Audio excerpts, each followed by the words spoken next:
ሰላም ጤና ይስጥልኝ። እንደምን ቆያችሁ? ጊዜያችሁ መልካም ጥሩ እንደነበር ተስፋ አድርጋለሁ።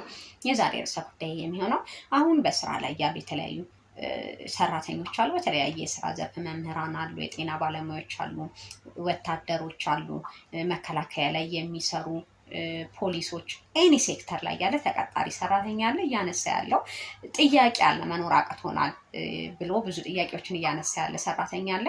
በተቃራኒው ደግሞ ብዙ ጊዜያቸውን እውቀታቸውን ከዝቅተኛ እስከ ከፍተኛ የትምህርት ደረጃ እና ለህብረተሰቡም አገልግሎት ለሀገርም ባለውለታ ሆነው በውትድርና፣ በመምህርነት፣ በጤና ባለሙያ በተለያዩ ዘርፎች ላይ አገልግሎት ሲሰጡ የነበሩ እናት አባቶቻችን ደግሞ አሁን ላይ በጡረታ ተገለው ወይንም የጡረታ ተጠቃሚ ሆነው ተቀምጠዋል። እስኪ እናወዳደር።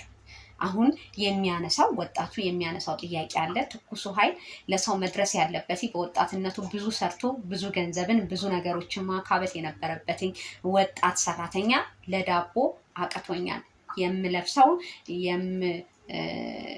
ቀይረው የምጫማው ጫማ አጥቻለሁ፣ መጠለያ አጥቻለሁ።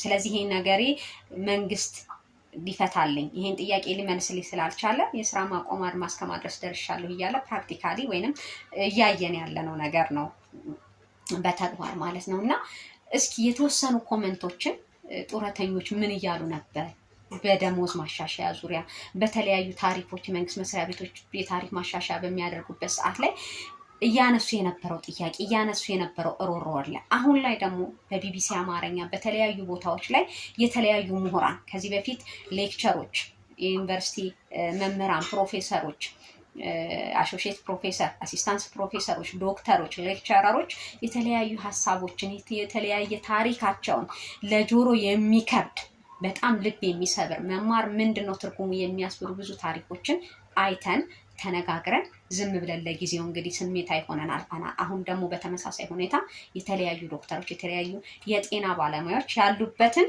ወቅታዊ ሁኔታ በተለያዩ ቦታዎች ላይ እያየን ነው። ነገር ግን ይሄ ጊዜያቸው ለወደቁ ሰዎች መድረሻ ኢኮኖሚካሊ እነሱ በታች ለሆኑ ሰዎች አይዟቸው የሚሉበት እድሜ ነበረ። ከዛ በተቃራኒ በተገላቢጦሽ ሆኖ ነገሩን እያየነው ነው። እና እስኪ አሁን ላይ ጡረታ ላይ ያሉ እናት አባቶቻችን ምን አሉ? ሲሰጡት የነበረውን ኮመንት እኔና ምንድነው መደረግ ያለበት? ምንድነው ተስፋችንስ? አሁን ላይ ያለን ሰዎች ሰው ቆሞ በወጣትነት ጊዜው ብዙ ነገር መስራት በሚጠበቅበት ጊዜ ብዙ ሀብትን በማካበቻ ጊዜው የዳቦ የልብስ አጣሁ ሲል ኔክስት ላይ የሚመጣው ኔክስት ላይ የሚሆነ ነገር ምን ይመስላል የሚለውን የተለያዩ ሪፈረንሶችን እያየን እንነጋገራለን። ከዛ በፊት ግን የዩቲዩብ ቻናሌ ላይክ፣ ኮመንት፣ ሰብስክራይብ በማድረግ ቤተሰብ ትሆኑ ዘንድ ጋብዛለሁ። ይህንም ስለምታደርጉ ክብረት ይስጥልኝ። ሰው የምጀምረው እንግዲህ ከታላላቅ አባቶቻችን ከጡረተኞችና ጡረተኞች ሀሳብ ነው። ከዚህ በፊት በተለያዩ ቪዲዮዎች ላይ የደሞዝ ጭማሪን በተመለከተ የተለያዩ የመንግስት መስሪያ ቤቶች የታሪፍ ጭማሪ በሚያደርጉበት ሰዓት ላይ በሰራሁት ቪዲዮ ላይ የሰጡትኝ ሀሳብና አስተያየት አለ። በጣም ልብ የሚሰብር በጣም የሚያሳዝኑ ሀሳብና አስተያየቶችን ሰጥተዋል። ከዛ ውስጥ አንዱ ምንድነው? አንድ አባት ምንድነው ያሉት? ጤና ጥበቃ ውስጥ ሲያገለግል የነበረ ሰራተኛ በነፃ እንዲታከም መደረግ ቢቻል ለብዙ ዓመታት አገልግሎቶችን አገልግሎ አሁን እንግዲህ ጡረታ ላይ ነው ያለው። ስለዚህ በዛ ባገለገለበትኝ ሆስፒታል ከትንሽ እስከ ትልቅ ብዙ አገልግሎቶችን ሲሰጥበትኝ በነበረበትኝ ሆስፒታል ጡረታ ከወጣ በኋላ የነፃ ሕክምና ማግኘት አይችልም። እንግዲህ ጡረታ ከወጣ በኋላ ሲያገለግልበት የነበረ ሆስፒታል ውስጥ ሲሄድ ምንድነው እንደ ኖርማል ታካሚ ክፍያዎችን ከፍሎ የተለያዩ ነገሮችን ወረፋን ጠብቆ ነው የሚያገለግለው ነው። ይሄ በጣም ከባድ ነገር ነው። ያ ማለት እንግዲህ ስናስተምርበት የነበረ ዩኒቨርሲቲ ውስጥም ነገ ላይ ለተለያዩ ጉዳዮች ስንሄድ አናቃችሁም፣ ያ ዩኒቨርሲቲ ብዙ እኮ አገልግሎትን ሰጥቷል ብሎ በክብር ሁላ ይቀበለንም ነው። ስለዚህ ዋጋ የለንም እስካለን ድረስ ነው ያ ተቋም እኛን የሚቀበለን አይነት መልእክት ነው። እና እንደነዚህ አይነት ነገር ቢሻሻሉ ልክ ነው። አሁንም የጤና ባለሙያዎች እያነሱ ያሉ ጥያቄ ይሄ ነው። ነገር ግን በፊትም ሲነሳ የነበረ አሁንም ያለ ነገር ነው ማለት ነው። ሌላ አንድ አባት ምንድን ነው ያሉት? የሚበላውም መድኃኒቱም አልቻልነውም፣ የሚበላውንም መድኃኒቱንም አልቻልነውም፣ ልንገላገላችሁ ነው። የዘራችሁትን ለማጨድ ያብቃችሁ። ምን አቅም አለን? ኢትዮጵያ ትፍረድ ነው። እንግዲህ ከዝቅተኛ እስከ ከፍተኛ የትምህርት ደረጃ ተምረው ሀገሪቱን በሙያቸው በልምዳቸው ሲያገለግሉ የነበሩ ጡረተኞች አይተው ለውጥ ስለሌለ እስከ እርግማን ደረጃ ድረስ ኢትዮጵያ ትፍረድ። የሰጠነውን አገልግሎት ለሀገራችን የከፈልነውን ዋጋ እሷ ታውቃለች እና ለምንበላው ነገር አተናል። አሁን በጤና ጉድለት ደግሞ መድኃኒትን መግዣ አተናል እና ይህን ነገር እኛ ምን አቅም አለን? ምንስ አለን ከዚህ በኋላ ነውና በጣም የሚያሳዝን የተለያየ ሀሳብ ነው። ሌላ አንድ ጡረተኛ ምንድን ነው ያልሽኝ? ጤፍ 17500 ብር ገብቶ ጡረተኛ ምን ይላስ ምን ይቅመስ? ከእድሜ መግፋት አንጻር ሁሉም በችግር ውስጥ በበሽታና በረሃብ አረንጋ እየተገረፉ ነው። ወይ ጉድ! ምግብ ከየት መጥቶ ለመብራትና ለውሃ ብቻ በራሴ ያየሁትን ነው ሜሴጅ ሊታይ ይችላል። 3000 ብር እየተከፈለና የሞባይል ካርድ ሞልተን እንኳን ዘመድ ጓደኛ ጋር ለመደወል አልቻልንም። ለምን? ወዲያው ይሰርቁታል። ያለውት ቀሪ ሂሳብ አነስተኛ ነው ይላል። ምንም ሳንደውል እኮ ነው። ይሄ ነገር የዋዛ አይደለም። ሌቦች የሚታወቁበት ሜካኒዝም የለም ማለት ነው።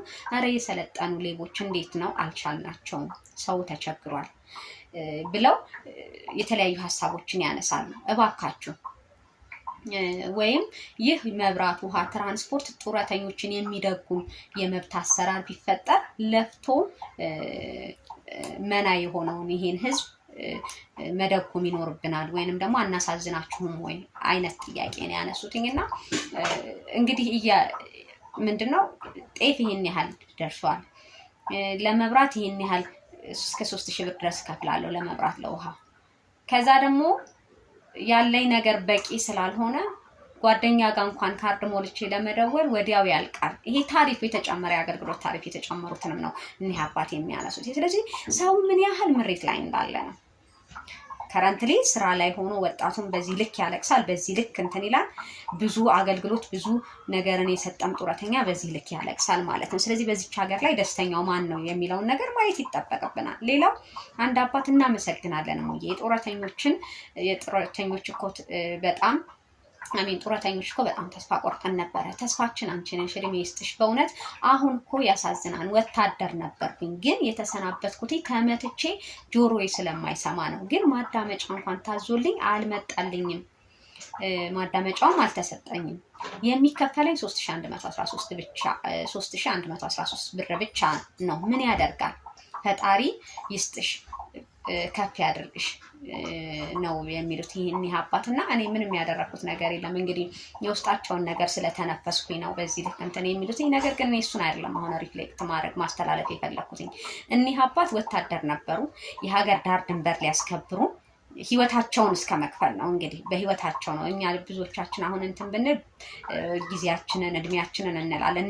እኒህ ወታደሮች የመከላከያ ውስጥ ፓርቲሲፔት የሚያደርጉ የተለያዩ አካላት ህይወታቸውን ለሀገር ዳር ድንበር መከበር ለሀገር ሉዓላዊነት እስከ መክፈል ደረጃ ነው የሚሄዱት እና እኒህ አባትም እንግዲህ በመሀል ተመተው ጆሯቸው ተመቷል።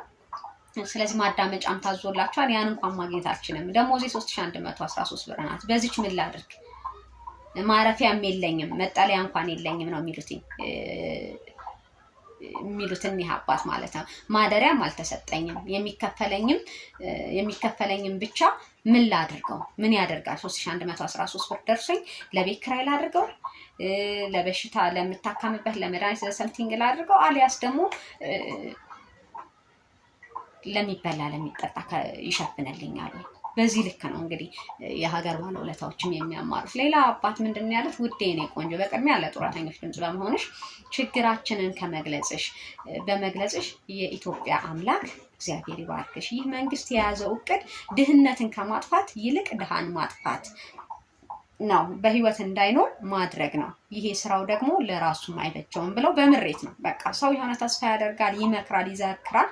እንዲህ ሲል እንግዲህ የውስጡን ይተነፍሳል፣ ፕሪዲክት ያደርጋል እና እውነት ነው እየተያየ ያለ ነገር። አሁን ምንድነው መሆን እኮ ያለበትኝ የህዝቡን ችግር በተወሰነ መልኩ አትሊስት መቅረፍ፣ ድህነቱን ችግሩን መቅረፍ ሲገባ እንግዲህ ድህነቱን መቅረፍ ስላልተቻለ እንግዲህ ድሃዎችን ማስወገድ በሚመስል መልኩ ነው እንግዲህ እያየን ያለ ነው።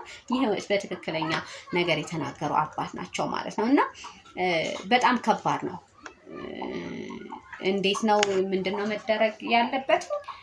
በጣም ቀላል ነገር ነው። ምንድነው ሁሉም ሰው እንግዲህ ከሰራተኛ እስከ ጡረተኛ ሁሉም በማማረር ደረጃ ላይ ነው። ሁሉም በማልቀስ ነው ያለው።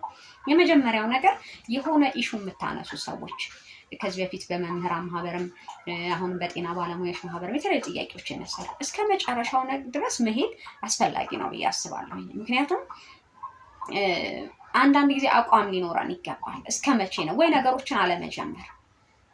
አይኑ አውቃለሁኝ የሆኑ ነገሮች ይነሳሉ።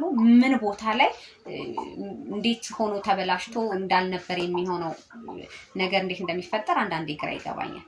እና የምትወከሉ ሰዎች በመምህራን ማህበር፣ በጤና ባለሙያዎች፣ በግል ሰራተኞች የምትወከሉ፣ በመንግስት ሰራተኞች፣ በተለያዩ ቦታዎች ላይ የምትወከሉ ሰዎች እዛ ጋር ስትደርሱ ምንድነው ነገሩን ብልሽት የምታደርጉት?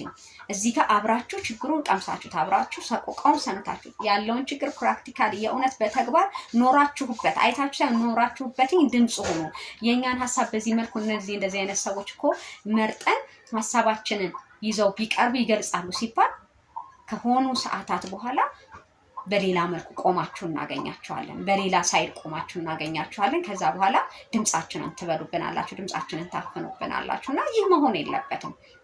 እስከ መጨረሻው ድረስ መታገል ቢቻል ለውጥ ይመጣል ብዬ አስባለሁ። መታገል ኢኔሰንስ ይሄ በቃ ሰላማዊ በሆነ መልኩ መገለጽ ባለበት መልኩ የኛ ችግር ፈቺው አካል ችግራችንን በዛ በእኛ ልክ እስከሚረዳ ድረስ ማስረዳት ባለብን ልክ ሄዳችሁ ማስረዳት ይጠበቅባችኋል እንጂ አንዴ ያዝ አንዴ ለቀቅ ማለት የለበትም። ሌላ ምንድነው ለአንዱ በሬው ሲሞት ለአንዱ ፍሪዳው ነው የሚባል ነገር አለና የሆነ አሁን የጤና ባለሙያዎች በጣም ብዙ ችግር ውስጥ ሆነው የደሞዝ እንትናቸው ይፋ ሲወጣ ምናምን የስራ ማቆም አድማ ሲያደርጉ የሆነ ቦታ ላይ ደግሞ ደስታ የሚሆንበት ነገር አለ። ምክንያቱም ለአንዱ በሬው ሲሞት ለአንዱ ፍሪዳው ነው የሚባል የሆነ አካል ደግሞ ደስ የሚለው አለ። ይህ መሆን የለበትም። ባይዛው ነግበኔ ነው የሆነ አካል ሲጎዳ በዛ በተጎዳው አካል ራሱ የምታገኙት ጥቅም ቢኖር መሻት የለባችሁም። ያንን ነገ ላይ እዛ ጋር የደረሰው እሳት እዛ ጋር የነደደው እሳት እዚህ ጋር እንደናንተ ጋር እንደማይመጣ ምንም